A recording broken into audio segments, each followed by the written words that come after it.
हरे कृष्णा महाराज जी। प्रणाम महाराज जी। हरे कृष्णा।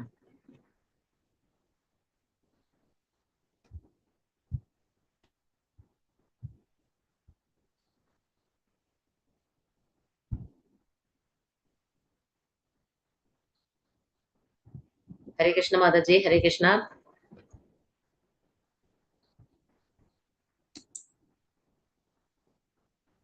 हरे कृष्णा। हरे कृष्ण।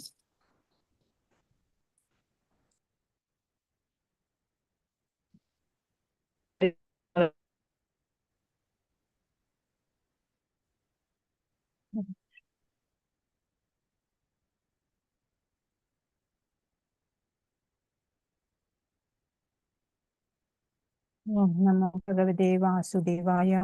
ओम नमो भगवते वासुदेवाय। ओम अज्ञानतिमिरान्धस्य ज्ञानाञ्जनशलाकया चक्षुरुन्मीलितं येन तस्मै श्री गुरवे नमः। हे कृष्णा करुणा सिन्धो दीनबन्धो जगत्पते गोपेश गोपिकान्त राधाकान्त नमोऽस्तुते। सप्तकाञ्चन गौराङ्गी राधे वृन्दावनेश्वरी वृषभानुसुते देवी प्रणमामि हरिप्रिये। नमो विष्णुपादाय कृष्णप्रेष्ठाय भूतले श्रीमदे भक्तिवेदान्त स्वामिनिधि नामिने। नमस्ते सारस्वती देवे गौरवाणी प्रचारिणे निर्विशेष शून्यवादी पाश्चात्यदेशतारिणे। नमो विष्णुपादाय कृष्णप्रेष्ठाय भूतले श्रीमदे जयपताका स्वामिनिधि नामिने। नमाचार्यपादाय निताय कृपप्रदायिने गौरकथा दामदया नगरग्रामधारिणे। जय श्री कृष्णा चैतन्य प्रभु नित्यानंद श्री अद्वैत गदाधर श्रीवासादि गौर भक्तवृंदा। हरे कृष्ण कृष्ण कृष्ण हरे हरे हरे राम राम राम हरे हरे। श्री श्री राधा गोविंद की जय। श्रील प्रभुपाद की जय। गुरु महाराज की जय। हरे कृष्ण। എല്ലാ ഭക്തർക്കും സ്വാഗതം. ഹരേ കൃഷ്ണ മാതാജി. ഹരേ കൃഷ്ണ. നമ്മള് എട്ടാമത്തെ ശ്ലോകം മുഴുവൻ ആക്കാൻ പറ്റിയില്ല അല്ലെ. അടുത്ത ക്ലാസ് ഉണ്ടായിരുന്നു, അത് കാരണമാണ്. ഇന്ന് നമ്മൾ ഉപദേശാമൃതം ബുക്ക് കംപ്ലീറ്റ് ആക്കാനാണ് കരുതുന്നത്. അത് കഴിഞ്ഞാൽ നമുക്ക് ഭക്തിരസാമൃത സിന്ധുവിലേക്ക് പോകണം. ഇപ്പോ നമ്മള് എന്താ പഠിച്ചത്? വൃന്ദാവന ധർമ്മം, വ്രജത്തിൽ താമസിച്ച് ആ വൃന്ദാവനവാസികളായ ഭക്തന്മാരുടെ ഉപദേശാനുസരണം കൃഷ്ണനെ ഭജിക്കണം. നമ്മള് പ്രേമഭക്തിയോടെ ഭഗവാനെ സേവിക്കുന്നതില് നിരതന്മാരായിട്ടുള്ള ആ ഭഗവത് ഭക്തന്മാരുണ്ടല്ലോ, അവരുടെ കാലടിപ്പാടുകള് പിന്തുടരണം, അവരെ അനുഗമിക്കണം നമ്മള്. ഇതാണ് ഈ എല്ലാ ഉപദേശങ്ങളുടെയും സാരം ഇതിൽ പറഞ്ഞിട്ട്, ഉപദേശാമൃതത്തില് പറഞ്ഞിട്ടുള്ളത്. ഇപ്പോഴ് ഈ മനസ്സ് നമ്മുടെ മിത്രമായി മാറണം അല്ലെ. ഭൗതിക ആഗ്രഹങ്ങളൊക്കെ ത്യജിക്കണം, നിയമങ്ങൾ അനുസരിക്കണം, നിയന്ത്രിതമായ ജീവിതമായിരിക്കണം. കൃഷ്ണനാമജപം, കൃഷ്ണസ്മരണം, ഇതൊക്കെ ഫോളോ ചെയ്താല് അങ്ങനെ മനസ്സിനെ മിത്രമാക്കാൻ സാധിക്കും. അങ്ങനെ ഭക്തിയുടെ ആഴത്തിലേക്ക് നമുക്ക് എത്താൻ സാധിക്കും. അപ്പോ വ്രജവാസം എന്ന് പറഞ്ഞ വ്രജത്തിൽ വസിക്കുക എന്ന് എല്ലാവർക്കും അത് സാധിക്കില്ല അല്ലെ. അപ്പോൾ മാനസികമായിട്ട് വ്രജത്തിൽ താമസിക്കാം. ഗോവർദ്ധന പർവ്വതത്തെ കാണാം, മനസ്സിൽ കാണാം, മനോമുകുരത്തിൽ തെളിഞ്ഞു വരട്ടെ. അതൊക്കെ 12 വനങ്ങള്, ഉപവനങ്ങള്, യമുന അല്ലെ, എല്ലാം വാസ്തവത്തില് നമ്മുടെ ഹൃദയത്തിലാണ് ആ വ്രജവാസം നടക്കേണ്ടത്. ഹൃദയത്തില് രാധാകൃഷ്ണന്മാരോട് അഹൈതുകി ഭക്തി ഉണ്ടാവുക, അത് തന്നെയാണ് വ്രജവാസത്തിന് തുല്യമായിട്ടുള്ളത്. എത്രയോ അസുരന്മാര് വ്രജത്തിൽ വന്നു, വാനരന്മാരുണ്ട്. അതുപോലെ ആയതുകൊണ്ട് പ്രയോജനം ഇല്ല അല്ലേ. ഇപ്പോ പ്രഭുപാദ് പോലും എന്താ പ്രാർത്ഥിക്കുക? ഇത്രയും ഉത്തമ വൈഷ്ണവനായിട്ടുള്ള അദ്ദേഹം പോലും എന്നെ മായ ബാധിക്കല്ലേ എന്ന് പ്രാർത്ഥിക്കുകയാണ് ചെയ്യുക. ഉത്തരോത്തരം ഭക്തിയില് അഭിവൃദ്ധി ഉണ്ടാവണം എന്ന് വിചാരിക്കുകയാണ് ചെയ്യേണ്ടത്. ഭൗതിക വിഷയ വിരക്തി വന്നാലാണ് നമുക്ക് വൃന്ദാവന വാസ്യം വാസം സാധ്യമാവുള്ളൂ. അല്ലാത്തവര് വലിയ ബിൽഡിങ് കാണും അല്ലെ, വണ്ടി, അങ്ങനെയുള്ള കാര്യങ്ങളൊക്കെ മാത്രമാണ് അവിടെ ദർശിക്കുക. അപ്പോ മനസ്സില് എല്ലാ ആഗ്രഹങ്ങളും ത്യജിച്ച് ഭഗവാനെ അറിയണം എന്ന ആഗ്രഹം, ആസക്തി ഭഗവാനോട് മാത്രം. ഒരു അനുരാഗി ഭക്തന്റെ ഫോളോ ചെയ്യുക, പാത പിന്തുടർന്നിട്ട് അങ്ങനെ ചെയ്തു വരുന്ന കൃഷ്ണഭക്തനാണ് ഈ ഗോലോക വൃന്ദാവനത്തിലേക്കുള്ള പ്രവേശന ടിക്കറ്റ് നമുക്കൊക്കെ തരുന്നത്. അതായത് ഏറ്റവും രാഗാനുഗ ഭക്തിയില് ഉത്തമനായിട്ടുള്ള ആളെ ഫോളോ ചെയ്യുന്ന, അനുഗമിക്കുന്ന ആ ഭക്തനാണെന്ന് ഗോലോക വൃന്ദാവനത്തിലേക്കുള്ള പ്രവേശന ടിക്കറ്റ് നൽകാൻ യോഗ്യതയുള്ള ആള്. അത് ലഭിക്കാൻ എളുപ്പമല്ല, ഗുരുദീക്ഷ വേണം അല്ലെ. നമ്മുടെ ദീക്ഷാ ഗുരു ഒക്കെ പ്രഭുപാദിന്റെ ശിഷ്യത്വം സ്വീകരിച്ച് അല്ലെ, അദ്ദേഹമൊക്കെ ആ ശ്രേണിയില് വരുന്നതായിരിക്കും. അപ്പോ ഒന്നാമത്തെ സ്റ്റേജിൽ നിന്ന് 8ാമത്തെ സ്റ്റേജിലേക്ക് പെട്ടെന്ന് ഓടിയെത്താൻ പറ്റുമോ? 8 സ്റ്റേജ് കഴിഞ്ഞ് അല്ലെ, പതുക്കെ ഭൗതികേച്ഛയൊക്കെ ത്യജിച്ചിട്ട് ഭക്തി നിയമങ്ങളൊക്കെ പാലിച്ചിട്ട് ഗുരു, ശാസ്ത്രം ഇതൊക്കെ അനുസരിച്ച്, അതുപോലെ വൈഷ്ണവനെ അനുഗമിച്ച് അങ്ങനെ ക്രമേണ രുചി വർദ്ധിച്ച് വരണം. അങ്ങനെയാണ് നമ്മൾ ഭക്തിയിൽ പുരോഗമിക്കേണ്ടത്. ഇപ്പോ രാഗാനുഗ ഭക്തിയാണ് വ്രജവാസികളുടേത്. പുറമെ ഒരു ഭക്തൻ ചെയ്തിട്ട് എന്താ കാര്യം? ഹൃദയത്തിൽ നിന്നാണ് അതൊക്കെ വരേണ്ടത്. ഇപ്പോ ഒരു ഭക്തൻ ബ്രഹ്മമുഹൂർത്തത്തിൽ എഴുന്നേറ്റു, പൂജ, ആരതി, ശ്രവണം, കീർത്തനം ഒക്കെ ചെയ്യാം. പക്ഷെ അന്തരംഗത്തില് സ്വയം കൃഷ്ണന്റെ രൂപം അറിയാൻ സാധിക്കുന്നില്ലെങ്കിലോ അല്ലെ, അന്തരംഗത്തില് സിദ്ധരൂപത്തില് കൃഷ്ണസേവ ചെയ്യുന്നതായിട്ട് ആണ് അറിയേണ്ടത്. അതാണ് വ്രജവാസികൾ ചെയ്യുന്നത്. ഏതൊരു പ്രവൃത്തി അവര് ചെയ്യുമ്പോഴും അവര് ഈ വ്രജവാസികളെ പോലെ വേണം. എല്ലാ പ്രവൃത്തിയും അവര് ഭഗവാനെ മുൻനിർത്തിയിട്ട് ഭഗവാനെ സ്മരിച്ചുകൊണ്ടാണ്. അപ്പോ ശാസ്ത്രീയതയുടെയോ അതല്ലെന്നുണ്ടെങ്കിൽ ഒന്നിന്റെയും അടിസ്ഥാനത്തിലല്ലാതെ സ്വയം സ്ഫുരിതമായ കൃഷ്ണഭക്തിയാണ് വ്രജവാസികളുടേത്. നിത്യ കൃഷ്ണ സേവയാണ് അവര് ചെയ്യുന്നത്. രാധാകൃഷ്ണന്റെ നിത്യ സേവ ചെയ്യുന്നവര് അങ്ങനെയുള്ളവര് ഇനിയിപ്പോ വൃന്ദാവനത്തിൽ വസിച്ചിട്ടില്ല എങ്കിലും അവര് വ്രജവാസി തന്നെയാണ് എന്നാണ്. മറ്റു ചിലരോ വൃന്ദാവനത്തിൽ വസിച്ചാലും വ്രജവാസി ആവില്ല. നരോത്തം ദാസ് പറഞ്ഞു, വൃന്ദാവൻ എവിടെയാ വേണ്ടത്? നമ്മുടെ ഹൃദയത്തിലാണ് ഉണ്ടാവേണ്ടത് എന്ന് പറഞ്ഞു.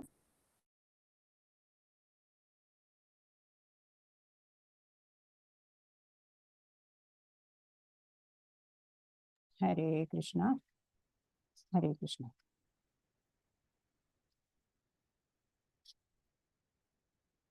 ഗോർ ഗോവിന്ദ് സ്വാമി മഹാരാജ് ഉണ്ട്.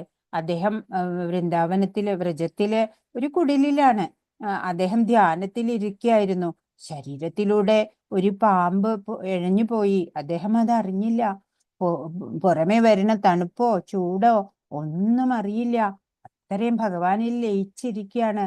അങ്ങനെ ആ സ്വയം സ്ഫുരിതമായിട്ടുള്ള ഭക്തി, കൃഷ്ണഭക്തി ഉണ്ടല്ലോ, അതാണ് രാഗാനുഗ ഭക്തി എന്നുള്ളത്. ഇപ്പോ ശ്രീല പ്രഭുപാദ് കൃഷ്ണപ്രേഷ്ഠായ എന്ന് നമ്മള് പ്രണാമ മന്ത്രം പറയുന്നുണ്ട്. കൃഷ്ണന് പ്രിയപ്പെട്ടവൻ അല്ലേ ശ്രീല പ്രഭുപാദ് ഭഗവാന് പ്രിയപ്പെട്ടവനാണ്. ലോകമെമ്പാടും കൃഷ്ണഭക്തിയുടെ വിത്ത് പാകി ജഗദ്ഗുരുവാണ് അല്ലേ. ആസ്ട്രേലിയ, ആഫ്രിക്ക തുടങ്ങിയ രാജ്യങ്ങളിൽ പോലും അല്ലേ, അവിടെയൊന്നും ഒരിക്കലും കൃഷ്ണഭക്തി വേരൂന്നും നമ്മൾ കരുതുന്നില്ല. അങ്ങനെ 14 തവണ ലോക പര്യടനം, ചെറിയ ഗ്രാമങ്ങളിൽ പോലും. അപ്പോ ഇസ്കോണിൽ നമ്മൾ വന്നു. അപ്പൊ നമ്മൾ എന്താ ചെയ്യണ്ടേ? ശ്രീല പ്രഭുപാദിന്റെ പുസ്തകങ്ങൾ പഠിക്കണം. ഉയർന്ന ജ്ഞാനാണ് അതിനകത്ത് പ്രഭുപാദ് നൽകണത്. നല്ല അറിവുകളാണ്. വൈഷ്ണവരെ ബഹുമാനിക്കുക, ഗുരുവിൽ ശരണാഗതി ചെയ്യുക. അങ്ങനെ ആരുടെ നിർദ്ദേശങ്ങളാണോ നമ്മൾ അനുകരിക്കുന്നത്, ആ ഭക്തന്റെ, ആ വിശുദ്ധ ഭക്തന്റെ രാഗാനുഗരാണ് നമ്മള്. രാഗാനുഗന് പിന്നെ രാഗാത്മികതയിലേക്ക് ആകർഷിക്കപ്പെടും അവര്. ഇപ്പൊ മുന്നേറാനും എളുപ്പമാണ്. ഇസ്കോൺകാര് മീരാബായിനെ അറിയുന്നില്ല അല്ലെ. മീരാബായി എന്താ കാരണം? നമ്മൾ ലോയൽറ്റി ഉണ്ട് അല്ലെ. നമ്മൾ എവിടെ നിന്നാണോ പഠിച്ചത് അവിടെയാണ് സേവനം ചെയ്യേണ്ടത്. ഇപ്പൊ മീരാബായി ഭഗവാന്റെ ഉന്നത ഭക്ത തന്നെയാണ്. ഭാവം വ്യത്യസ്താണ്. ആര് വലുത് ചെറുത് അതൊന്നും അല്ല വിഷയം. മീരാബായി കൃഷ്ണപ്രാപ്തിയാണ് ആഗ്രഹിച്ചത് അല്ലെ, റാണിയാവാൻ വേണ്ടിയിട്ട്. ഗൗഡിയ വൈഷ്ണവരാണെങ്കിലോ ദാസ്യഭാവമാണ് അവർക്ക്. ജീവഗോസ്വാമിയെ മീരാബായി ഒരു ദിവസം കണ്ടു. എന്താ ഇവിടെ ഇങ്ങനെയെന്ന്. അപ്പൊ ജീവ പറഞ്ഞു, അങ്ങ് ദ്വാരകയിലെ ഭാവമാണ് അങ്ങേക്ക്, വൃന്ദാവനത്തിലെ ഭാവമല്ല. മഹാപ്രഭുവിന്റെ ചിന്താധാര അതാണ് നമ്മൾ അറിയേണ്ടത്. നമ്മള് നമ്മുടെ ഗുരുവിനെ അനുസരിക്കുകയാണ്. അനുസരിക്കാൻ സാധിക്കണേ എന്ന് ഭഗവാനോട് നമ്മള് പ്രാർത്ഥിക്കണം. ഓ, പലതരം രസങ്ങള് നമ്മൾ പഠിച്ചു. ശാന്തരസം, ദാസ്യരസം, സഖ്യരസം, വാത്സല്യരസം, മാധുര്യരസം എല്ലാം. അപ്പോൾ അതിനൊക്കെ ഉദാഹരണങ്ങളും നമ്മൾ കണ്ടു.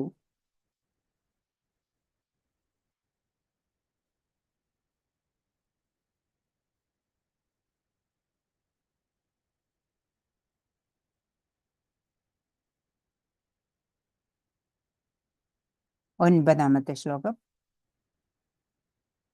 ഇത് ഗഹനമായിട്ടുള്ള ഉന്നതമായിട്ടുള്ള വിഷയമാണ്. വിനമ്രതയോടെ നമ്മൾ ആചാര്യന്മാരെ നമിച്ചിട്ട് വേണം ഇത് പഠിക്കാൻ ആരംഭിക്കാൻ. ഈ 3 ശ്ലോകം 9, 10, 11 അത് ഉന്നത ജ്ഞാനാണ്. ഭക്തി കൊണ്ട് എത്ര ഉന്നതിയിലെത്താം എന്നാണ് മനസ്സിലാക്കേണ്ടത്. രാഗാത്മിക ഭക്തന്റെ പാത പിന്തുടരുക, അങ്ങനെ ചെയ്യുന്ന ആള് രാഗാനുഗ ഭക്തൻ എന്നാണ്. വ്രജവാസികളുടെ ഗോപികളുടെ ഭക്തി അത് വൈദി ഭക്തി സാധനയ്ക്ക് ശേഷം രാഗാനുഗ ഭക്തിയാണ് അവരുടെ. വ്രജവാസികളുടെ പാത പിന്തുടർന്നാലും നമുക്ക് രാഗാനുഗ ഭക്തരാവാം. ഇപ്പൊ വൈകുണ്ഠ ലോകം വലുതാണ് അല്ലേ. വിഷ്ണു വിവിധ രൂപങ്ങളില് ഓരോ ലോകത്തിലുമുണ്ട്. ഇതിന്റെയൊക്കെ മുകളിലാണ് ഗോലോകം ഉള്ളത്. അപ്പൊ ശ്രീകൃഷ്ണൻ വസിക്കുന്ന ഗോലോക വൃന്ദാവനം ഇപ്പൊ ഭൗതികതയുടെ 3 ഇരട്ടി വലിപ്പമാണ് ആധ്യാത്മിക ലോകങ്ങൾക്കുള്ളത്.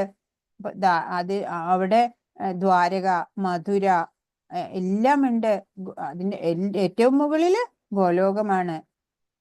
അതിൽ തന്നെ 2 ഭാഗം ഉണ്ടെന്നാണ്. വ്രജമുണ്ട്, മായാപൂരുണ്ട്. അങ്ങനെയുള്ള 2 ഭാഗം ഗോലോകത്തുണ്ട്. ശ്രീ ചൈതന്യ നിത്യലീല അത് മായാപുരിയില് നടക്കും. വ്രജില് കൃഷ്ണന്റെ നിത്യലീലകള് നടന്നുകൊണ്ടിരിക്കും. അപ്പൊ ഇവിടെ 2ലും ഭക്തന് പ്രവേശിക്കാൻ പറ്റും. ഭക്തനായിട്ട് അവിടെ വരെ പോകാൻ കഴിഞ്ഞാല് അതിനും നമുക്ക് സാധിക്കട്ടെ.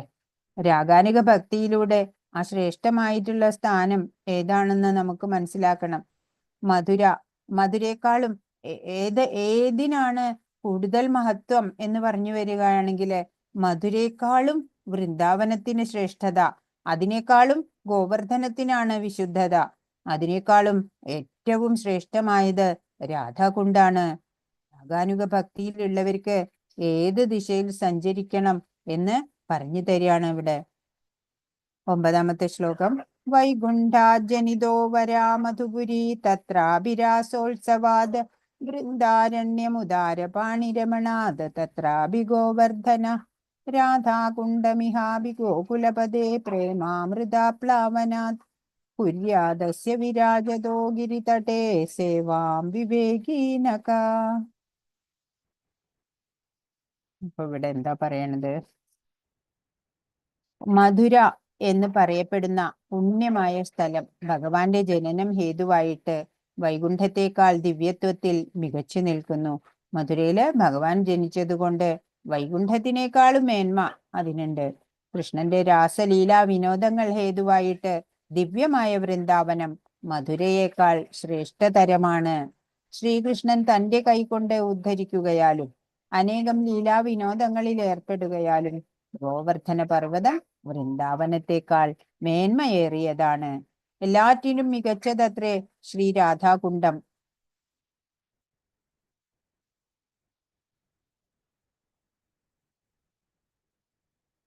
എന്തുകൊണ്ടെന്നാൽ ഗോകുലനാഥനായ ശ്രീകൃഷ്ണന്റെ ദിവ്യപ്രേമമാകുന്ന അമൃതം അതിൽ കരകവിഞ്ഞൊഴുകുന്നു.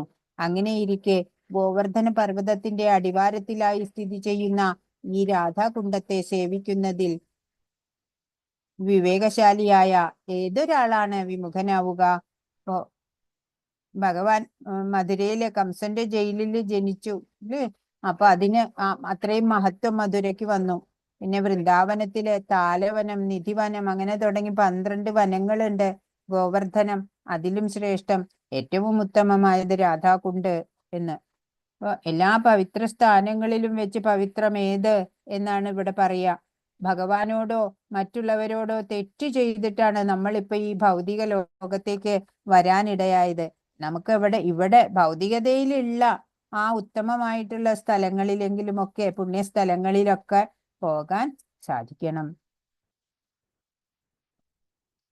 ഗൗഡിയ വൈഷ്ണവർക്ക് മാത്രമാണ് ഈ സ്ഥലങ്ങളുടെയൊക്കെ മഹത്വം മനസ്സിലാവുള്ളൂ. ഭഗവത് കൃപ ഉണ്ടാവണം. ഇവിടെ എല്ലാം ഈ കൃഷ്ണഭക്തി ആഗ്രഹിക്കുന്നവരാണ് ഇവിടേക്കൊക്കെ വരുന്നത്. അപ്പോ ഒരാൾക്ക് അതിവിടെ ലഭിക്കുകയും ചെയ്യും. ഇവിടെ വന്ന രാധാറാണിയുടെ കൃപയുള്ളവർക്ക് രാധാകുണ്ഡത്തിനടുത്ത് വസിക്കാനും സാധിക്കും എന്നാണ്.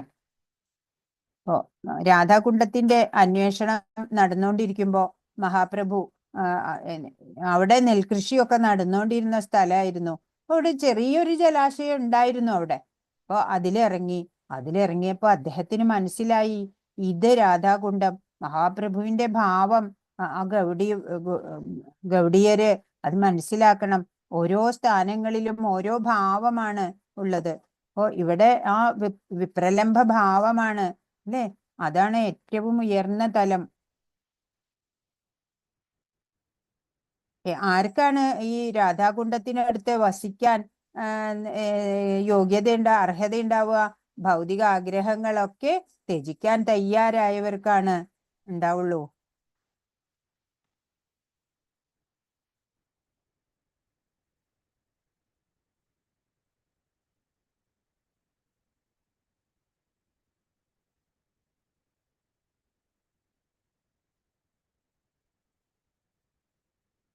എന്താ പറഞ്ഞേക്കണേ? വൈകുണ്ഠജനിതോ വരമധുരി തത്രാഭിരാസോത്സവ വൃന്ദാരണ്യമുദാരപാണിരമണ തത്രാഭി ഗോവർദ്ധന രാധാകുണ്ഡമിഹാഭി ഗോകുലപദേ പ്രേമാമൃത ആപ്ലാവനാത് കുര്യാദസ്യ വിരാജതോ ഗിരിതടേ സേവാം വിവേകീനക. മധുര എന്നറിയപ്പെടുന്ന പുണ്യസ്ഥലം ആത്മീയ വൈകുണ്ഠത്തെക്കാൾ ശ്രേഷ്ഠമാണ്.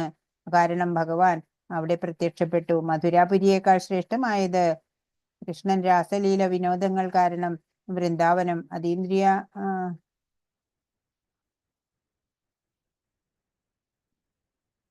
മായത് അദ്ദേഹത്തിന്റെ വിവിധ സ്നേഹപരമായ വിനോദങ്ങൾ നടന്ന സ്ഥലമായിരുന്നു.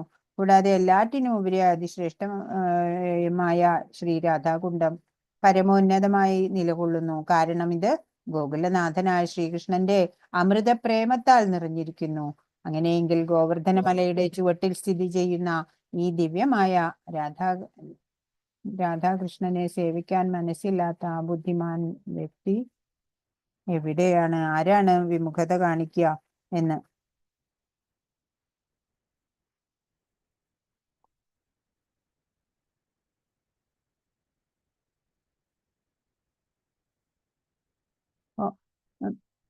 ഇപ്പൊ നമ്മൾ വിചാരിക്കും നമ്മൾ വലിയ ഭക്തരാന്നൊക്കെ വിചാരിക്കുക അല്ലെ? മാല ചെയ്യുന്നു, ഭക്തനൊക്കെ ആണെന്നൊക്കെ കരുതി അങ്ങനെയൊന്നും വിചാരിച്ചിട്ട് നമ്മൾ ഒരിക്കലും വൃന്ദാവനത്തിലേക്ക് പോകരുത്. തൃണാദപി സുനീജേന തരോരഭി സഹിഷ്ണുന അമാനിത മാനവേദേന കീർത്തനീയ സദാഹരി. ഇങ്ങനെ ഞാൻ തൃണത്തേക്കാൾ ചെറുതാണ് ഞാൻ എന്ന് കരുതിയിട്ട് വേണം വൃന്ദാവനത്തില് ഒക്കെ പോകാൻ. എന്നാലാണ് നമുക്ക് കൃഷ്ണഭക്തി ലഭിക്കുള്ളൂ. അതും വ്രജവാസികളുടെ കൃപയുണ്ടെങ്കിൽ മാത്രമേ നമുക്ക് അവിടെ ചെല്ലാനും അതുപോലെ രാധാകുണ്ഡം പ്രാപിക്കാനും ഒക്കെ സാധിക്കുള്ളൂ. വൃന്ദാവനം വളരെ വലുതാണ്. ഉത്തമ ഭക്തന്മാർക്കേ രാധാകുണ്ട് പ്രാപ്യമാവുള്ളൂ. അപ്പൊ ഭക്തരല്ലാത്തവരും രാധാകുണ്ടിൽ കുളിക്കാറുണ്ട്.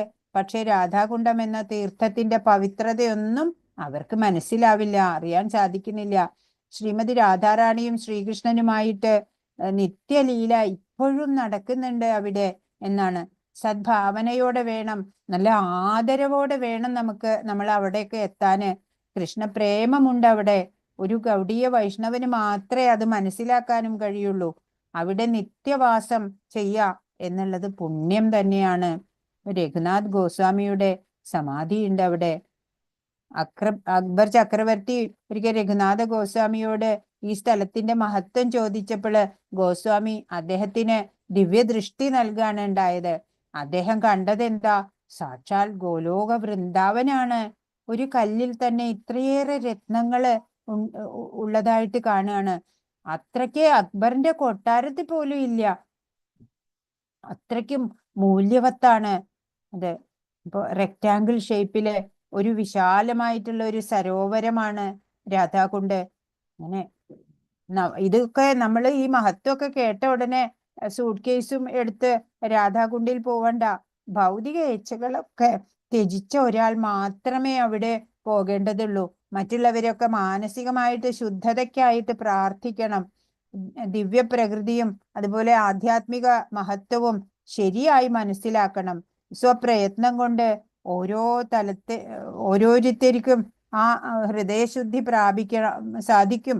അങ്ങനെ ഹൃദയശുദ്ധി കിട്ടിയതിന് ശേഷമാണ് നമ്മള് വൃന്ദാവനത്തിലും അതുപോലെയുള്ള പുണ്യ സ്ഥലങ്ങളിലൊക്കെ പോകേണ്ടത്, പ്രത്യേകിച്ച് രാധാകുണ്ടിലൊക്കെ പോകേണ്ടത്. ഇപ്പോ പ്രഭുപാദ് ഒരിക്കലും രാധാകുണ്ടിലെ സ്നാനം ചെയ്യാൻ നിർദ്ദേശിക്കുന്നില്ല. അത്രയും പരിപാവനമായതാണ് രാധാകുണ്ട്. അതുകൊണ്ട് ഏതെങ്കിലും ഉത്തരീയത്തിലൊക്കെ അതൊക്കെ വെള്ളത്തിൽ മുക്കി ശരീരത്ത് കൊടയുക, അങ്ങനെ ചെയ്യുള്ളൂ. അല്ലാതെ കാല് വെച്ച് ചവിട്ടില്ല ആ രാധാകുണ്ടം. അത്രയും പരിപാവനമായത്.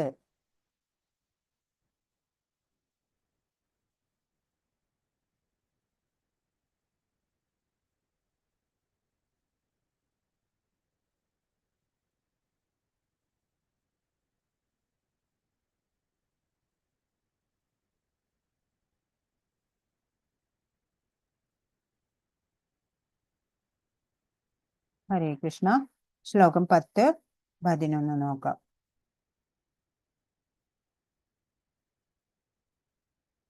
അപ്പോൾ 7 വരെ വൈദ്യസാധനാ ഭക്തി, 8 രാഗാനിക സാധനാ ഭക്തി, 9 മുതൽ 11 വരെ ഭാവഭക്തി, പ്രേമഭക്തി. കൃഷ്ണാവബോധം പ്രവൃത്തി പദത്തിൽ കൊണ്ടുവരാൻ തെറ്റായ പ്രേരണകൾ നിയന്ത്രിക്കണം. അപരാധങ്ങളും വിശുദ്ധ സേവനത്തിന് സഹായകമാകുന്ന തത്വങ്ങൾ. 6 വിധമുള്ള സ്നേഹപൂർണമായ പെരുമാറ്റം, ഉയർന്ന തലത്തിലുള്ള സംഘപ്രവർത്തനം. പാഠം 7 വിശുദ്ധ നാമം ചൊല്ലുന്നു, പ്രവർത്തനത്തിലെ സ്പഷ്ടമായ വികസന സേവനം. പാഠം 9 ഭൗതികവും ആത്മീയവുമായ ലോകങ്ങളുടെ ശ്രേണി, ശ്രേണി മനസ്സിലാക്കി ഏതാണ് ഏറ്റവും ഉയർന്നത്, അങ്ങനെ ശ്രേണി. പാഠം 9 ഭഗവാന്റെ സൃഷ്ടിയുടെ വിവിധ മേഖലകളുടെ ശ്രേണിയെ വിവരിക്കുന്നു. രാധാകുണ്ടത്തെ ഏറ്റവും ഉയർന്ന സ്ഥലമായി കണക്കാക്കുന്നു. ഭൗതികവും ആത്മീയവുമായ ലോകങ്ങളുടെ ശ്രേണി, ഭഗവാന്റെ സൃഷ്ടിയുടെ വിവിധ മേഖലകളുടെ ശ്രേണിയെ വിവരണം 9 വിവരിക്കുന്നു. രാധാകുണ്ടത്തെ ഏറ്റവും ഉയർന്ന സ്ഥലമായിട്ടാണ് കണക്കാക്കിയിട്ടുള്ളത്. പാഠം 10 മനുഷ്യ രാശിയുടെ വ്യത്യസ്ത രീതികളുടെ ശ്രേണി, സൃഷ്ടിയിലെ വിവിധ തരം മനുഷ്യരുടെ ശ്രേണിയെ വിവരിക്കുന്നു. രാധാകുണ്ടം ഏറ്റവും ഉയർന്ന മനുഷ്യരുടെ വാസസ്ഥലം. പാഠം 11 രാധാകുണ്ടത്തിന്റെ മഹത്വങ്ങൾ. ആത്മീയ ജീവിതത്തിന്റെ കൃഷി ഒരു ക്രമാനുഗതമായ പ്രക്രിയയാണെന്ന് പാഠം 11 തികച്ചും വ്യക്തമാക്കുന്നു. 10ാമത്തെ കാണ്ഡത്തെ സമീപിക്കുന്നതിന് മുമ്പ് ഒരാൾ ശ്രീമദ് ഭാഗവതത്തിലെ ആദ്യത്തെ 9 കാണ്ഡങ്ങൾ വായിക്കാൻ ഉദ്ദേശിക്കുന്നത് പോലെ രാധാകുണ്ടത്തെ സമീപിക്കുന്നതിന് മുമ്പ് അമൃതിന്റെ ആദ്യ 10 വാക്യങ്ങൾ സ്വാംശീകരിക്കണം. ശ്ലോകം 10 കർമ്മിഭ്യ പരിതോ ഹരേ പ്രിയതയാ വ്യക്തിം യയുജ്ഞാനിന സ്തേഭ്യോ ജ്ഞാനവിമുക്ത ഭക്തി പരമാ പ്രേമൈകനിഷ്ഠാസ്തത തേഭ്യസ്താ പശുപാല പങ്കജദൃശസ്താഭ്യോ സാരാധിക പ്രേഷ്ഠാ തദ്വദീയം തദീയ സരസീ താം നാശ്രയേത് കൃതി. എന്താണ് അതിന്റെ അർത്ഥം? അവ്യഭിചാരിണി ഭക്തി ചെയ്യുന്നവരെ പറ്റിയാണ് അല്ലെ. ഫലമുളവാക്കുന്ന കർമ്മങ്ങൾ നിരന്തരം ചെയ്തുകൊണ്ടിരിക്കുന്നവരെക്കാൾ പരമപുരുഷോത്തമനായ ഹരി കൂടുതൽ ഇഷ്ടപ്പെടുന്നത് ജീവിതത്തിന്റെ ഉന്നത മൂല്യങ്ങളെ കുറിച്ചുള്ള ജ്ഞാനം നേടിയവരെയാണ് എന്ന് ശാസ്ത്രത്തിൽ പറയുന്നുണ്ട്. ജ്ഞാനമാർഗത്തിൽ അങ്ങനെ മുന്നേറിയ അനേകം ജനങ്ങളിൽ ജ്ഞാനം കൊണ്ട് മോചനം ലഭിച്ച ഒരാൾ ഭക്തിയുത സേവനങ്ങളിൽ ഏർപ്പെട്ടു എന്ന് വരാം. അവൻ മുൻപറഞ്ഞ എല്ലാവരെയും കാൾ മികച്ചവൻ. എന്നാൽ കൃഷ്ണനിൽ വിശുദ്ധമായ പ്രേമം കൈവരിച്ചവൻ അവനേക്കാൾ ഉയർന്നവനാണ്. കൃഷ്ണനിൽ വിശുദ്ധ പ്രേമം സിദ്ധിച്ചവരിൽ വെച്ച് ദിവ്യ ഗോപാല ബാലനായ കൃഷ്ണനെ സർവാത്മന ശരണം പ്രാപിച്ച ഗോപികൾ മുന്നിട്ട് നിൽക്കുന്നു. എല്ലാ ഗോപികളിലും വെച്ച് കൃഷ്ണന് ഏറ്റവും പ്രിയപ്പെട്ടവളാണ് ശ്രീമതി രാധാറാണി. അത്രയും പ്രിയപ്പെട്ട ആ രാധാറാണിയെ പോലെ തന്നെ അവളുടെ സരസ് രാധാകുണ്ഡം കൃഷ്ണന് പ്രിയപ്പെട്ടിരിക്കുന്നു.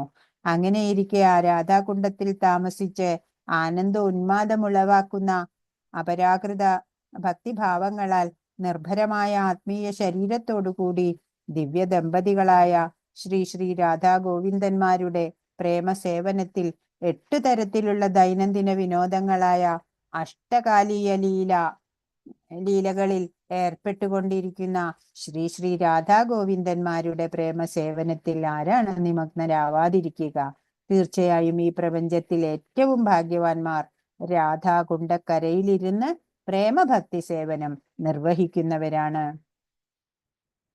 ഇപ്പോ ഗൗഡീയ വൈഷ്ണവര് ആയിട്ടുള്ള നമ്മള് അല്ലെ മഹാപ്രഭുവിന്റെ അനുയായികളാണ്. നമുക്കറിയണം വൃന്ദാവനത്തില് ധാരാളം വൈഷ്ണവരുണ്ട് അല്ലെ. മഹാപ്രഭുവിന്റെ അനുയായികൾക്ക് രാധാകുണ്ഡത്തിന്റെ ഒക്കെ മഹത്വം മനസ്സിലാവുള്ളൂ. രാധാകുണ്ഡം ഏതു തരത്തിലുള്ള തീർത്ഥം എന്നറിയണം. രാധാകൃഷ്ണ നിത്യലീല അതിന്നും നടന്നു വരുന്നുണ്ട് അവിടെ. അങ്ങനെയുള്ള ആ ഭാവനയോടെ ചെന്ന് നമിക്കണം നമ്മള്. ഇവിടെ എത്താൻ കഴിഞ്ഞതിന് കൃഷ്ണന് നന്ദി പറയണം. രാധാകുണ്ട് നിത്യനിവാസം ചെയ്യാൻ നമുക്ക് കഴിഞ്ഞാൽ അത് പുണ്യം തന്നെയാണ്. എല്ലാവർക്കും സാധിച്ചു എന്ന് വരില്ല അല്ലേ. അങ്ങനെ ആ മഹാപ്രഭു ഈ നെൽകൃഷി നടന്നു വന്നിരുന്ന ആ സ്ഥലത്ത് ചെന്ന് ആ ചെറിയ കുളത്തിൽ കുളിച്ചപ്പോ അദ്ദേഹത്തിന് പ്രത്യേക ഒരു കൃഷ്ണ പ്രേമാനുഭൂതി ഉണ്ടാവുകയാണ് അല്ലെ. ആർദ്രത ഉണ്ടാവുകയാണ് ചെയ്തത്. അത് രാധാകുണ്ഡം ആണ് എന്ന് കണ്ട് അത് വിപുലീകരിച്ച് ഇന്ന് നമ്മൾ കാണുന്ന നിലയിൽ ആക്കിയതാണ്. ഇനി അകർമ്മി വികർമ്മി എന്നൊക്കെ പറയുന്നുണ്ട്. എല്ലാത്തരം ഫലപ്രാപ്തിയുള്ള തൊഴിലാളികളിലും ജീവിതത്തിന്റെ ഉയർന്ന മൂല്യങ്ങളെ കുറിച്ചുള്ള അറിവിൽ മുന്നേറുന്നവൻ പരമോന്നതനായ ഹരിയെ പ്രീതിപ്പെടുത്തുന്നുവെന്ന് ശാസ്ത്രത്തിൽ പറയുന്നു. ഏതൊരാളായാലും ഭഗവാൻ ഹരിയെ പ്രീതിപ്പെടുത്തണം എന്ന് ശാസ്ത്രങ്ങളിലൊക്കെ പറയുന്നുണ്ട്. ജ്ഞാനത്തിൽ മുന്നേറുന്ന അത്തരം പല ആളുകളിൽ നിന്നും തന്റെ അറിവിന്റെ ഗുണത്താൽ പ്രായോഗികമായി മോചിതനായ ഒരാൾ ഭക്തി സേവനം സ്വീകരിച്ചേക്കാൾ അങ്ങനെയുള്ള ഒരാള് ജ്ഞാനം സമ്പാദിച്ച് ഭക്തി സേവനം സ്വീകരിക്കും. അവൻ മറ്റുള്ളവരെക്കാൾ ശ്രേഷ്ഠനാണ്. എന്നിരുന്നാലും യഥാർത്ഥത്തിൽ പ്രേമം നേടിയ ഒരാൾ കൃഷ്ണനോടുള്ള ശുദ്ധമായ സ്നേഹം അവനേക്കാൾ ശ്രേഷ്ഠനാണ്. ഭക്തനേക്കാളും കൃഷ്ണനോടുള്ള ആ ശുദ്ധമായ സ്നേഹമുള്ള കൃഷ്ണ ഭക്തരാണ് ശ്രേഷ്ഠര് അല്ലെ. അവനേക്കാൾ ശ്രേഷ്ഠനാണ് ഗോപന്മാർ. എല്ലാ വികസിത ഭക്തന്മാരെക്കാൾ ഉന്നതരാണ് ഗോപന്മാര്. കാരണം അവരെപ്പോഴും പരമമായിട്ടുള്ള ആ ഗോരക്ഷകനായ ശ്രീകൃഷ്ണനെ ആശ്രയിച്ചാണ് ജീവിക്കുന്നത് അല്ലെ. അപ്പൊ അവര് അതിനേക്കാൾ ഭക്തർ. ഗോപന്മാരില് രാധാറാണി ആണ് ഏറ്റവും ഗോപന്മാരിലും ഗോപികമാരിലും വെച്ചിട്ട് ഏറ്റവും ഉയർന്നത്. ഏറ്റവും പ്രിയപ്പെട്ട ഈ കൃഷ്ണനെ പോലെ അവളുടെ ഈ തടാകം അഗാധമായ ഈ തടാകം ഭഗവാന് ഏറ്റവും പ്രിയപ്പെട്ടതാണ് എന്നാണ്. അപ്പോൾ ആരാണ് രാധാകുണ്ടിൽ വസിക്കാത്തത്? കൂടാതെ ആത്മീയമായ ഭക്തി വികാരങ്ങൾ കൊണ്ട് അധിവസിക്കുന്ന ആത്മീയമായ ദമ്പതികളായ ശ്രീരാമ രാധാ ഗോവിന്ദർക്ക് സ്നേഹപൂർവം സേവനം ചെയ്യുക അവരുടെ നിത്യമായ ദൈനംദിന വിനോദങ്ങൾ. വാസ്തവത്തിൽ രാധാകുണ്ഡത്തിന്റെ തീരത്ത് ഭക്തി സേവനം നടത്തുന്നവർ പ്രപഞ്ചത്തിലെ ഏറ്റവും ഭാഗ്യവാന്മാരാണ്. ഒരു മനുഷ്യ പുരോഗമന ശ്രേണിയാണ്. ജീവിതത്തിൽ എങ്ങനെ പുരോഗമിക്കാമെന്ന് കാണിക്കുകയാണ്. കർമ്മി ആയിരിക്കും ആദ്യം, അതിന്ന് പിന്നെ ജ്ഞാനി ആവണം, പിന്നീട് ഭക്തനാവണം, ആത്മീയ പരിണാമം, നമ്മുടെ സ്ഥാനം, നമ്മുടെ ആഗ്രഹങ്ങളെ സൂചിപ്പിക്കുന്നു. അതനുസരിച്ച് കൃഷ്ണൻ നമുക്ക് പ്രതിഫലം തരികയാണ്. ഇപ്പൊ കർമ്മി എന്ന് പറഞ്ഞാല് ആരാണ് കർമ്മി? രജസ്സാണ് അവർക്ക് ഉണ്ടാവുക, അല്ലെ? രജോ ഗുണമാണ്. അങ്ങനെ കർമ്മം ചെയ്യും രജോ ഗുണത്തില്. അങ്ങനെ കാമനകളോടെയാണ്, ഫലം കാക്ഷിച്ചാണ് യുദ്ധം ചെയ്യുന്നത്. അവർക്ക് സ്വർഗലോകമാണ് പ്രാപ്തി. അതുപോലെ ജ്ഞാനിയാണെങ്കിൽ സത്വഗുണിയായിരിക്കും. ജ്ഞാനം ജ്ഞാനം സമ്പാദിക്കും. അങ്ങനെ മുക്തി ലഭിക്കും. ബ്രഹ്മനെ പ്രാപിക്കും. ബ്രഹ്മത്തിലാണ് ചെന്ന് ചേരുക ജ്ഞാനി. എന്നാലോ ഭക്തനാവട്ടെ ശുദ്ധ സത്വഗുണാണ്, അല്ലെ? 3 ഗുണത്തിന്റെ മുകളിലുള്ള ശുദ്ധ സത്വഗുണത്തിലാണ്. ഇപ്പൊ ഭക്തിയാണ് ചെയ്യുന്നത്. പ്രേമഭക്തിയിലെത്തും. അങ്ങനെ കൃഷ്ണനെ പ്രാപിക്കും, കൃഷ്ണലോകത്തെത്തും. അങ്ങനെ ഓരോരുത്തരും എത്തിച്ചേരുന്ന ലോകങ്ങളാണ് ഈ ജ്ഞാനി ബ്രഹ്മലോകത്തില്, അല്ലെ?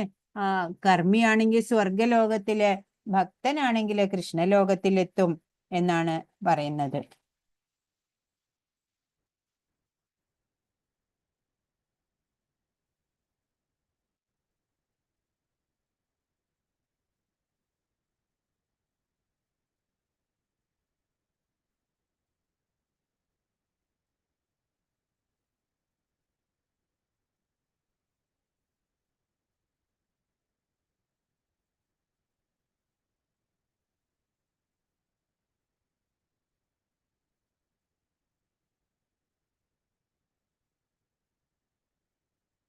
ഇപ്പൊ വികർമ്മികള്, കർമ്മികള്, അകർമ്മികള്, അങ്ങനെ 3 കൂട്ടരല്ലേ? വേദനിരാകരണം, അതുപോലെ താഴ്ന്ന ജീവിവർഗങ്ങളിലേക്ക് തരം താഴാനുള്ള പ്രേരണ. അവര് വേദവിഹിതമായിട്ടുള്ള കർമ്മങ്ങളൊന്നും ചെയ്യില്ല, അതിന് വിപരീതമായിട്ട് ചെയ്യും. അങ്ങനെ അവര് താഴ്ന്നു പോകാനാണ് സാധ്യത. ഗുരുക്കന്മാരെ വിലമതിക്കില്ല. ജീവിത ലക്ഷ്യം പരാജയപ്പെടുന്നു. ജീവിത ലക്ഷ്യം ഇല്ല, അല്ലെ? ജീവിതത്തില് പരാജയം ഉണ്ടാവും. കർമ്മികളാണെങ്കിലോ വേദങ്ങളെ പിന്തുടരുക. ഭക്തന്മാരാണ് സ്വർഗം നേടുക, ഒടുവിൽ മർത്യലോകത്തിലേക്ക് മടങ്ങുക. കർമ്മികളാണെങ്കിലോ കൃഷ്ണനോടുള്ള ഭക്തി സേവനത്തിന്റെ വേദിയിൽ വന്നിരിക്കുന്നു. ഫലവത്തായി പ്രവർത്തനത്തെ ബന്ധിപ്പിക്കുന്നത് പുനർജന്മത്തെ അർത്ഥമാക്കുന്നതായി അറിയുക. ഭക്തര്, ഗോപികമാര്, രാധാറാണി, അല്ലെ? ഭക്തരെക്കാളും മികച്ചത് ഗോപികമാര്, അതിൽ തന്നെ ഉത്തമമായിട്ടുള്ളത് രാധാറാണി. ഇപ്പൊ തത്വങ്ങൾ അനുസരിച്ച് ഭക്തി സേവനം നടത്തുക, അതാണ് ഭക്തര് ചെയ്യണേ. സ്വതസിദ്ധമായ അവസ്ഥയിലേക്ക് വരുന്നു. നാരദൻ, സനകൻ, സനാതനൻ അവരൊക്കെയാണ് ഉദാഹരണമായിട്ട് പറയുക ഭക്തർക്ക്. ശുദ്ധമായ കൃഷ്ണാവബോധം വികസിപ്പിച്ചേക്കാം. ഈ ഗോപികമാരാണെങ്കിലോ ഏറ്റവും ഉയർന്ന ഭക്തരാണ് അവര്. കൃഷ്ണനെ തൃപ്തിപ്പെടുത്തുക എന്നത് മാത്രമാണ് അവരുടെ ആഗ്രഹം. അതുപോലെ കൃഷ്ണനെ മറക്കാൻ കഴിയില്ല. വിപ്രലംബ സേവയില് സേവിക്കാണ്. അവരുടെ മാനസിക അവസ്ഥയാണ് ഏറ്റവും ഉയർന്നത് എന്ന് ചൈതന്യ മഹാപ്രഭു പറയുന്നുണ്ട്. പിന്നെ രാധാറാണി എല്ലാ ഗോപികളിലും ഏറ്റവും ഉയർന്നതാണ്. ആർക്കും മികവ് പുലർത്താൻ കഴിയില്ല, അല്ലെ? രാധാറാണിയോളം ഒക്കാൻ ആർക്കും സാധിക്കില്ല. രാധാറാണിയുടെ അതിര് കടന്ന വികാരങ്ങളുടെ ആഴം കൃഷ്ണന് പോലും മനസ്സിലാക്കാൻ കഴിയില്ല. രാധാകുണ്ഡം, അതാണ് അഭയസ്ഥാനമാവേണ്ടത്.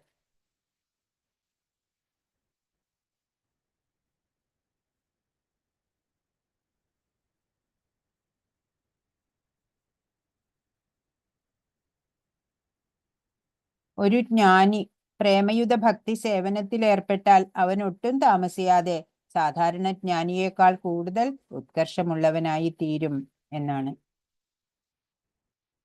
കൃഷ്ണനെ പ്രീതിപ്പെടുത്തുക എന്നതിൽ കവിഞ്ഞ് മറ്റൊന്നും അറിയാത്ത ഗോപികൾ എല്ലാ ഭക്തന്മാരിലും വെച്ച് സർവോത്തമ സ്ഥാനീയരായി അംഗീകരിക്കപ്പെട്ടിരിക്കുന്നു. അവർ കൃഷ്ണനിൽ നിന്ന് ഒരു പ്രതിഫലവും ഇച്ഛിക്കുന്നില്ല. യഥാർത്ഥത്തിൽ കൃഷ്ണൻ അവരെ താങ്ങാനാവാത്ത തീവ്രമായ വിരഹ ദുഃഖം അനുഭവിപ്പിക്കുകയാണ് ചെയ്തത്. എന്നാലും അവർക്ക് കൃഷ്ണനെ വിസ്മരിക്കാൻ സാധ്യമല്ലായിരുന്നു. കൃഷ്ണൻ വൃന്ദാവനം വെടിഞ്ഞ് മധുരയിലേക്ക് പോയപ്പോൾ ഗോപികൾ ഏറ്റവും ഭഗ്നാശരായി തീരുകയും കൃഷ്ണവിരഹ ദുഃഖാർത്ഥകളായി കൃഷ്ണനെ വിളിച്ചു കരഞ്ഞുകൊണ്ട് ജീവിതശിഷ്ടം കഴിച്ചുകൂട്ടുകയുമാണ് ചെയ്തത്. ഒരർത്ഥത്തിൽ അവർ കൃഷ്ണനിൽ നിന്ന് ഒരിക്കലും വേർപെട്ടിരുന്നില്ല എന്ന് കരുതാം. കൃഷ്ണനെ പറ്റിയുള്ള നിരന്തര സ്മരണത്തിനും കൃഷ്ണനുമായുള്ള നിരന്തര സമ്പർക്കത്തിനും തമ്മിൽ സത്യാവസ്ഥയിൽ ഒരു അന്തരവുമില്ല. മാത്രമല്ല ശ്രീ ചൈതന്യ മഹാപ്രഭു ചെയ്തതുപോലുള്ള വിപ്രലംബ സേവനം, വിരഹവേളയിലുള്ള കൃഷ്ണസ്മരണം, കൃഷ്ണനെ പ്രത്യക്ഷമായി സേവിക്കുന്നതിനേക്കാൾ എത്രയോ മികച്ചതാണ് അത്.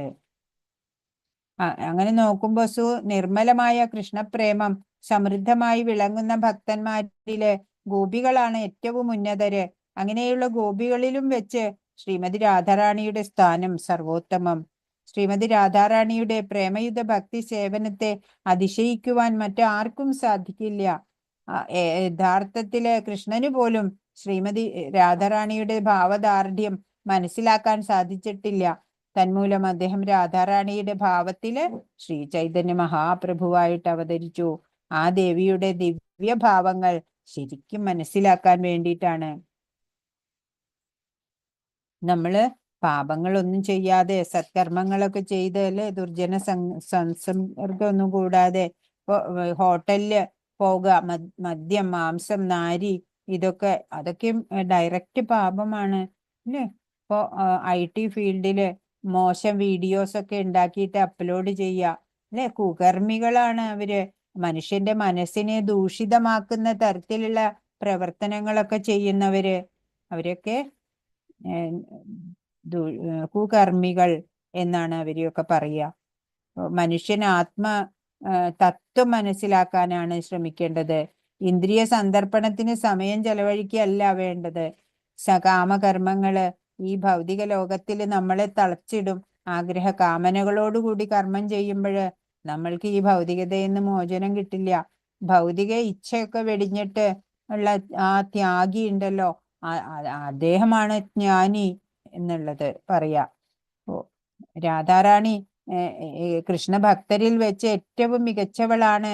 അതും രാധാകുണ്ഡം ഏറ്റവും മികച്ച സ്ഥാനമാണ് എന്നാണ് ശ്രീല രൂപഗോസ്വാമി പറഞ്ഞിട്ടുള്ളത്. ചൈതന്യ ചരിതാമൃതത്തില് ഉദ്ധരിക്കപ്പെട്ട ഭാഗവതാമൃതത്തിലെ ഉത്തരകാണ്ഡത്തിലുള്ള 45-ാമത്തെ ശ്ലോകം പ്രസ്തുത കാര്യം നിസ്സന്ദേഹമായിട്ട് നമുക്ക് വെളിപ്പെടുത്തി തരുന്നുണ്ട്.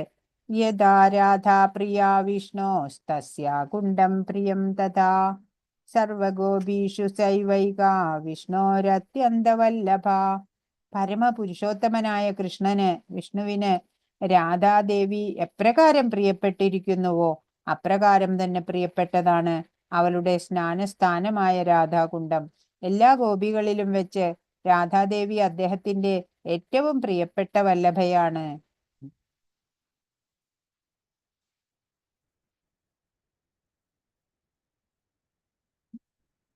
ഭഗവാന് ഒരു നാരദരൊരിക്കൽ വന്നപ്പോഴ് ഭഗവാന് തലവേദന അല്ലേ, ഭഗവാന് തലവേദനയാണ് എന്ന് പറഞ്ഞു.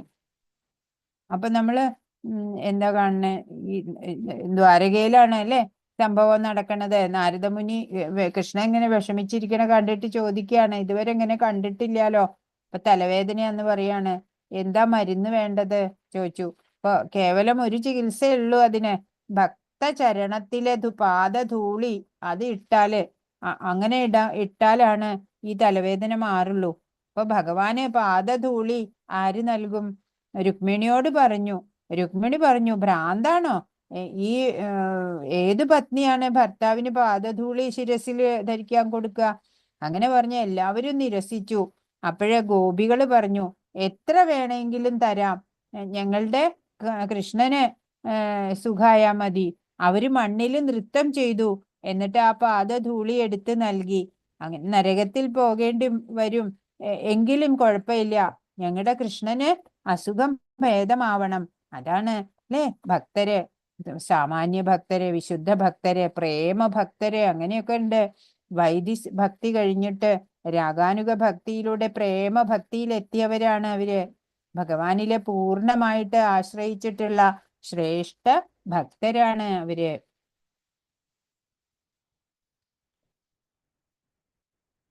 ഒരിക്കല് നാരദമുനി തന്നെ ആകാശമാർഗത്തിലൂടെ ഇങ്ങനെ പോവുകയായിരുന്നു. അപ്പൊ വൃന്ദാവനത്തില് ആരോ ഒരു ധ്യാനത്തിൽ ഇരിക്കുന്നത് കണ്ടു. ബദരി, ഹരിദ്വാർ അവിടെയൊക്കെയല്ലേ ധ്യാനത്തിൽ ഇരിക്കേണ്ടത്. നോക്കി ഒരു ഗോപിയാണ് ഇരിക്കുന്നത്. അപ്പൊ നാരദമുനി ചോദിച്ചു, എന്താ ഇവിടെ ഇരിക്കണേ? അപ്പൊ പറഞ്ഞു, എന്നെ ഡിസ്റ്റർബ് ചെയ്യല്ലേ. എന്റെ ധ്യാനത്തിൽ നിന്ന് കൃഷ്ണരൂപം, മുരളീരവം ഇതൊന്നും മാറിപ്പോകുന്നില്ല. വീട്ടുകാര്യങ്ങൾ ഒന്നും നന്നായി ചെയ്യാൻ കഴിയണില്ല. അമ്മായിയമ്മ, നാത്തൂൻ എല്ലാവരും വഴക്ക് പറയാണ്. അപ്പൊ നാരദര് പറഞ്ഞു, ആയിരക്കണക്കിന് വർഷം ഭഗവാന് വേണ്ടി തപസ് ചെയ്ത യോഗികൾക്ക് പോലും ഭഗവാന്റെ പാദം പോലും കാണാൻ സാധിക്കുന്നില്ല. ഇവിടെ ഈ ഗോപി എന്താ ചെയ്യണേ? ഭഗവാനെ മനസ്സിൽ നിന്ന് മാറ്റാൻ പാടുപെടുകയാണ്. അതാണ് ഗോപികളുടെ തലം.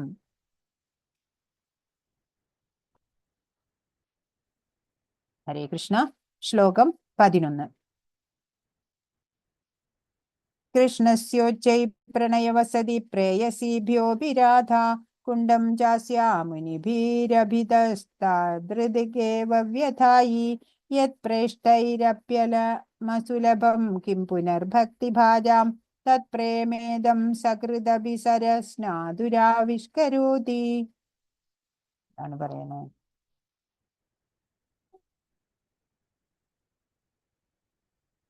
ഈ വ്രജഭൂമിയിലെ ഇഷ്ടപ്പെട്ട ഒട്ട് വളരെ കൗതുക വസ്തുക്കളും പ്രിയപ്പെട്ട അനേകം ഗോപികളും ഉണ്ടായിരിക്കെ അവരെല്ലാവരെക്കാളും കൃഷ്ണന് പ്രേമഭാജനമായി തീർന്നത് നിശ്ചയമായും രാധാറാണി തന്നെയാണ്.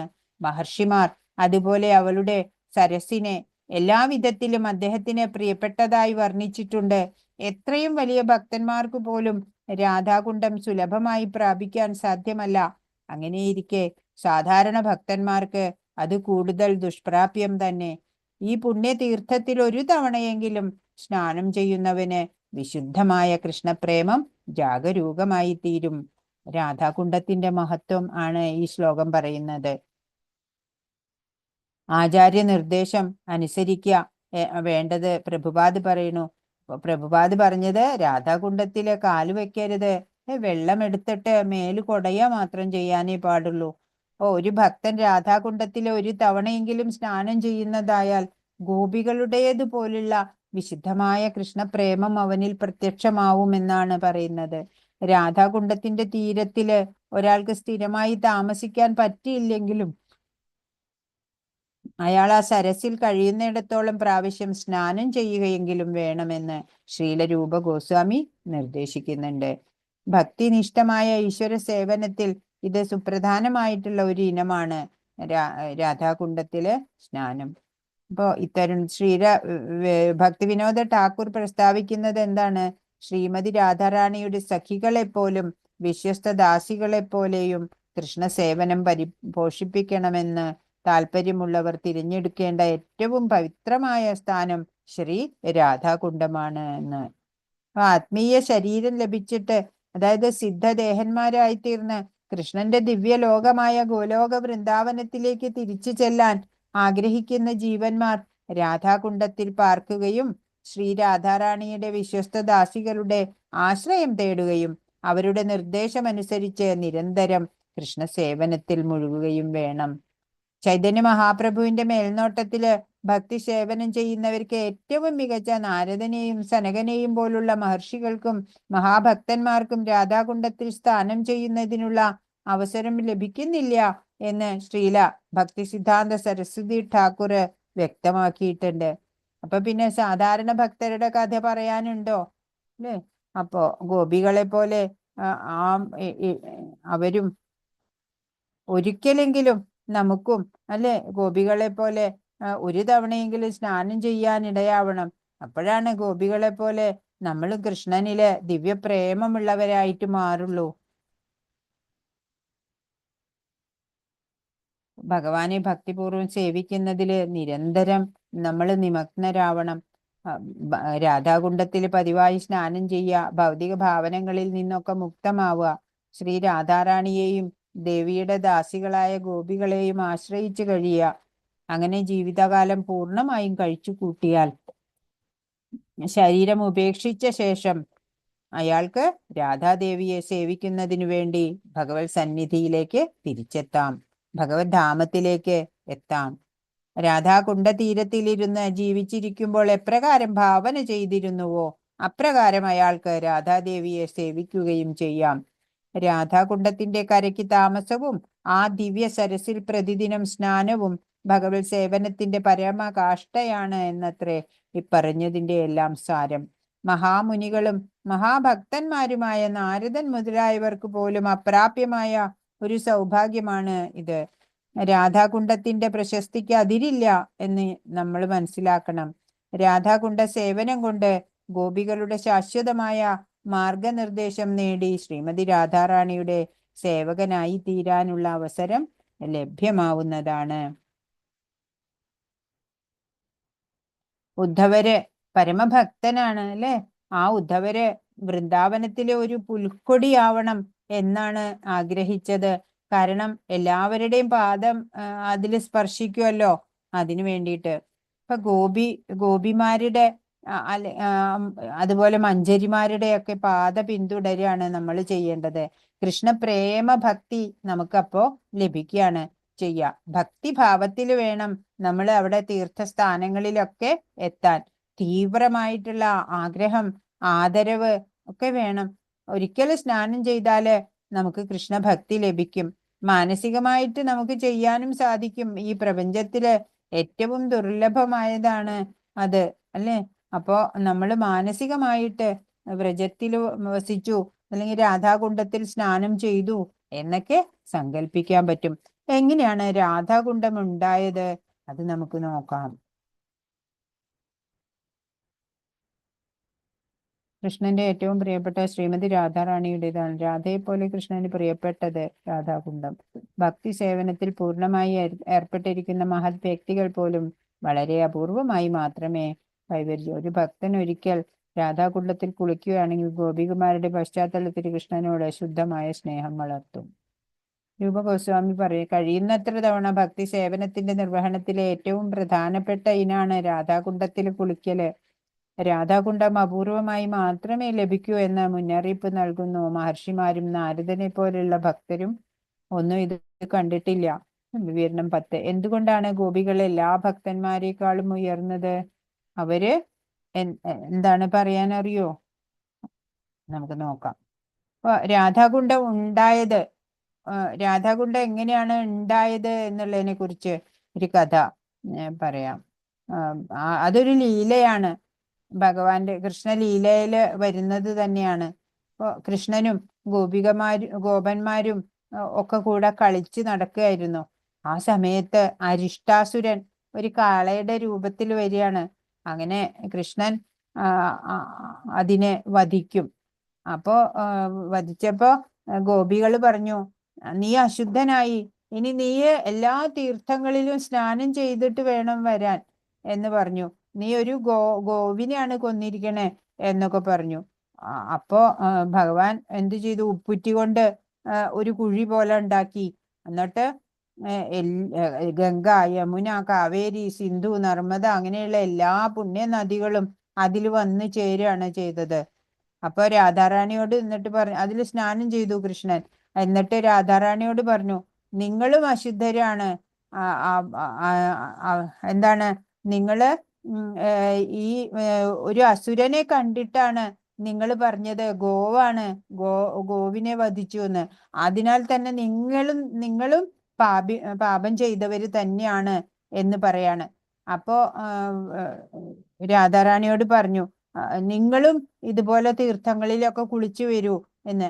അപ്പൊ അവരുടെ കുപ്പിവളകളൊക്കെ പൊട്ടിച്ചിട്ട് അതുകൊണ്ട് ഒരു കുഴി ഉണ്ടാക്കി. എന്നിട്ട് ആകാശഗംഗയിൽ നിന്ന് വെള്ളം ഇങ്ങനെ ചെറിയ പാത്രത്തില് കോരി കോരി കൊണ്ടുവന്ന് ഒഴിക്കുകയാണ്. അപ്പൊ ഭഗവാന് ദയ തോന്നി, കാരുണ്യം തോന്നി. എന്നിട്ട് ഭഗവാൻ എല്ലാ തീർത്ഥങ്ങളും അതിലും വന്ന് നിറയട്ടെ എന്ന് പറഞ്ഞപ്പോഴേ എല്ലാ തീർത്ഥങ്ങളും അതിൽ വന്ന് നിറയാണ് ചെയ്തത്. അതാണ് രാധാകുണ്ഡം ഉണ്ടായതിന്റെ കഥ. അപ്പൊ രാധാകുണ്ഡത്തിന് ഇത്ര പരിപാവനത ഉണ്ടായതും അതുകൊണ്ടാണ്. ഗോപികമാര് ആണ് എല്ലാത്തിലും വലുത്. ഗോപികമാരാണ്. എന്താണ് കാരണം? ആരാ പറയാ?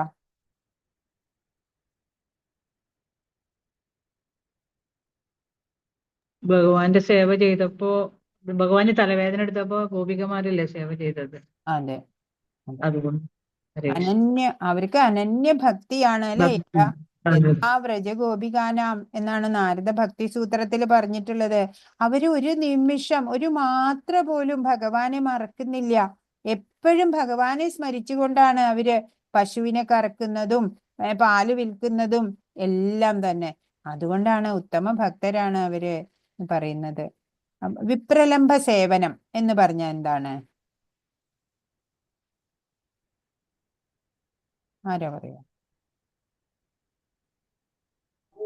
വിരഹരൂപത്തിലുള്ള അതെ, ഭഗവാൻ സേവനം. ഭഗവാൻ വ്രജം വിട്ടു പോയപ്പോഴ് ആ വൃന്ദാവനവാസികൾക്ക്, പ്രത്യേകിച്ച് ഗോപികമാർക്ക്, അവര് ആ ഭഗവാന്റെ വിരഹത്തിലും ഭഗവാന് വേണ്ടി സേവനം ചെയ്തുകൊണ്ടിരിക്കുകയാണ്, ഭഗവാനെ സ്മരിച്ചുകൊണ്ട്. അതാണ് വിപ്രലംബ സേവനം എന്നുള്ളത്. ഒരിക്കൽ പോലും രാധാകുണ്ടിൽ കുളിക്കുന്നതിന്റെ ഫലം എന്താണ്?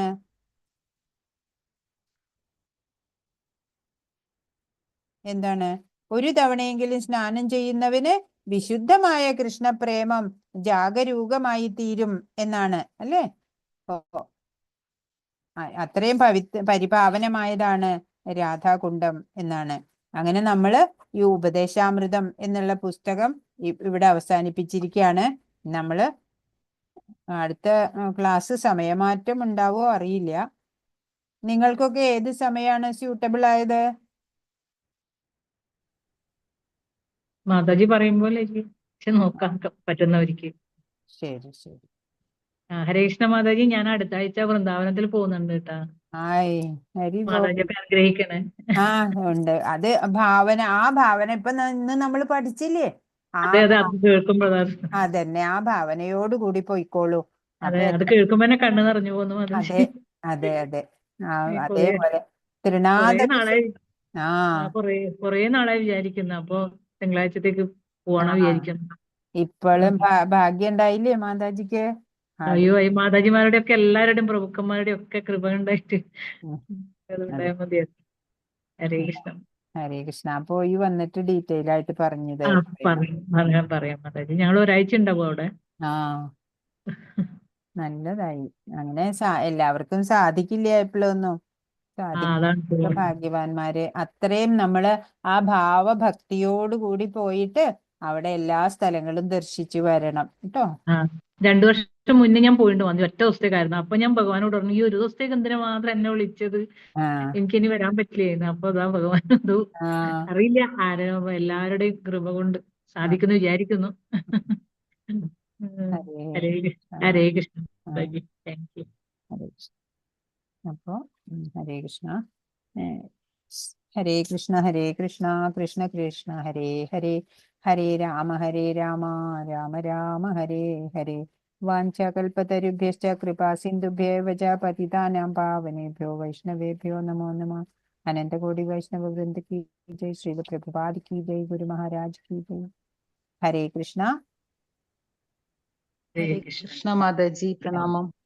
ഹരേ ഹരേ കൃഷ്ണ മാതാജി. ഹരേ കൃഷ്ണ. പ്രണാമം.